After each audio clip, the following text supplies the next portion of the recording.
Can I say I am here for one very, very important reason? Because your brilliant president, John Sexton, has inspired me, as he inspires you, and as he inspires increasingly many continents around the world, with a vision of a global network university. This is a vision that is born out of John's great and deep thinking. It's a vision that is forged out of a view of the interdependence of civilizations around the world. It is a view that is being driven forward by brilliant people in this university. And it's being realized in a campus already in Abu Dhabi, plans for other campuses, plans for sites in all the different continents of the world, with this great ideal that by people meeting each other, discussing with each other, debating with each other, ideas and challenging each other about their ideas and prejudices, that we can build a stronger global society in the future. So I am very privileged to have been invited, first of all, by my great friend Bob Schramm, and then by John Sexton, to be a small part in a great project, which is one of the path-breaking initiatives that is going to change our world for good over the next few years. And I believe that you, who are students and supporters and friends of New York University, are indeed privileged to be part of a project that is going to change not just your country, but change the whole world. I started off as a lecturer in a university when I was somewhat younger. And universities, as you know, stand for objectivity, for rationality, for impartiality, for the disinterested pursuit of truth. And these are all the qualities you have to leave behind when you go into politics, as I found out. I've had a bit of time on my hands, as John has explained, over these last few months, involuntarily. And I looked at what my predecessors had done and had achieved. When Disraeli, who was a great prime minister in Britain of the 19th century, left office, he started writing poetry. And the fact that nobody was interested in reading it or even hearing it didn't seem to worry him at all. When Gladstone, who was another great prime minister of the 19th century, left office, he ran, and it was commented on at the time, but just imagine what the papers would have made of it now, the media now. He ran what he called the Midnight Club for Fallen Women.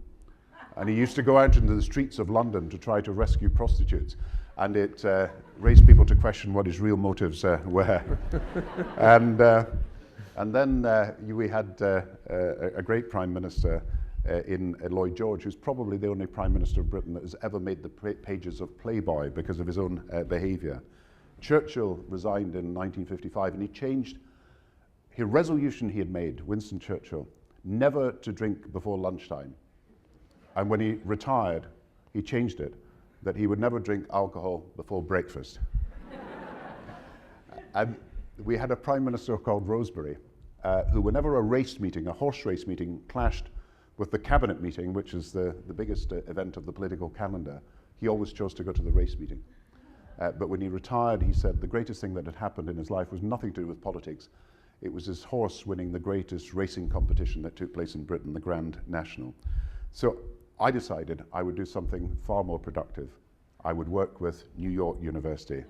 So I'm very privileged to be here today.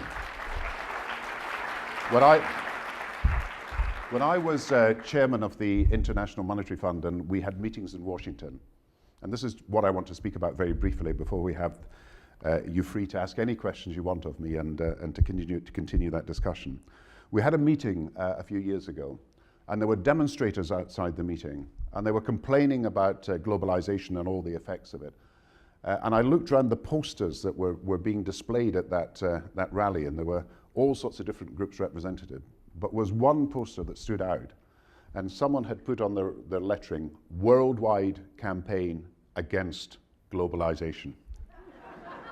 and you understand what people meant.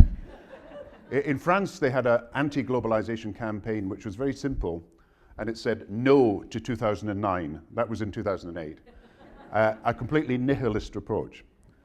But I want to say that what has been happening over the last few years, and what is likely to happen over the last few years, raises profound questions about the global economy, our global society, and our role as citizens for the future.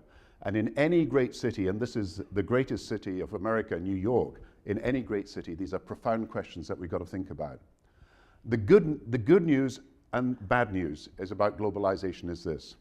The difficult news for America and for Europe to accept is that for the first time in 200 years of industrial history, for the first time even going through wars and depressions and wars again, we have now reached a position where for the first time, Europe and America together are being outproduced by the rest of the world, particularly Asia, out-manufactured, out-exported, out-invested by these countries. And it was hardly surprising that at some point, Europe and America, 10% of the world's population, would stop being the continents that would produce more than 50% of the world's goods and 50% of the world's manufactures and 50% of the world's exports. And if you've thought of that as the single fact of our generation, this massive change, this restructuring of the world economy that's taking place, you would probably be worried about the security of your job and the security of your children and the security of your savings and your investments for the future, because we're seeing a massive shift in the industrial productive potential of different parts of the world. But there's a second change that's working its way through and is really going to be seen over the next few years as perhaps the most powerful driver of world economic growth. Because the billion people who are producers in Asia, in China and India, but also in the emerging market countries of Brazil and Russia and South Africa and so on, they are not going to be content with being producers. They want to be consumers as well.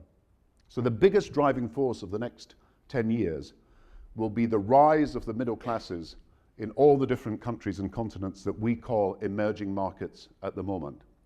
And this is the huge opportunity for the world economy to grow again. This is the exit strategy from the current set of financial crises that we've got. This is the opportunity for American ingenuity and dynamism and innovation to show that it can produce goods, high technology goods, custom-built goods, sophisticated goods, knowledge-based goods that are going to not only sweep the markets of America and Europe, but sweep those huge new consumer markets of the future.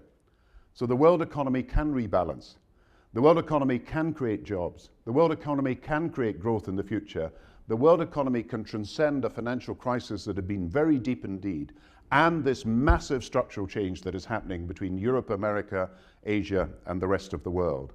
But to do that, you cannot pursue orthodox policies because you're at a point of transition in the world economy. You cannot afford not to invest in education and training and skills and technology and science. If you do so, you will not have the goods and the services that will be the most sophisticated and the ones that people want to buy. And America, with its great inventive genius and with its great ability to create companies that can sell to the world, can be one of the great beneficiaries of this new era. Because you're creating a consumer market in Asia that's twice the size of the consumer market in America. And the second thing that's going to happen is that if we trade freely with other countries and don't become protectionist, then we can get the big shares of these markets. But there's a danger of protectionist sentiment at the moment, people saying, we've got a problem here because we've got imports coming from other countries. Think of it the other way around. We've got an opportunity here because we've got a huge export market that free trade can allow us to benefit from in the future. And the third thing that's going to happen in the future, if we're going to make the most of these new opportunities that are unheard of since the Industrial Revolution, is there's got to be global cooperation. If countries don't work together, then we will find that the world will grow more slowly, and more people will be unemployed, and more people will have lower standards of living than is possible than if we worked together.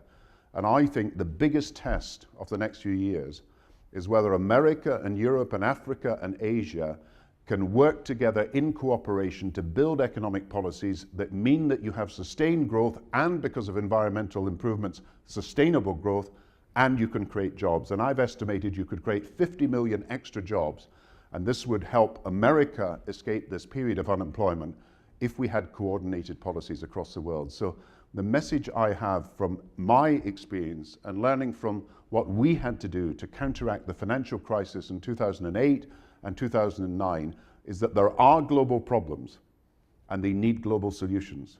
You can't have financial stability in America if there's financial instability in every other country. You can't have good environmental policies in America that work if they're going to be undermined by bad environmental policies elsewhere. And you can't have growth without trade, and that means that you have to cooperate with other countries to do so.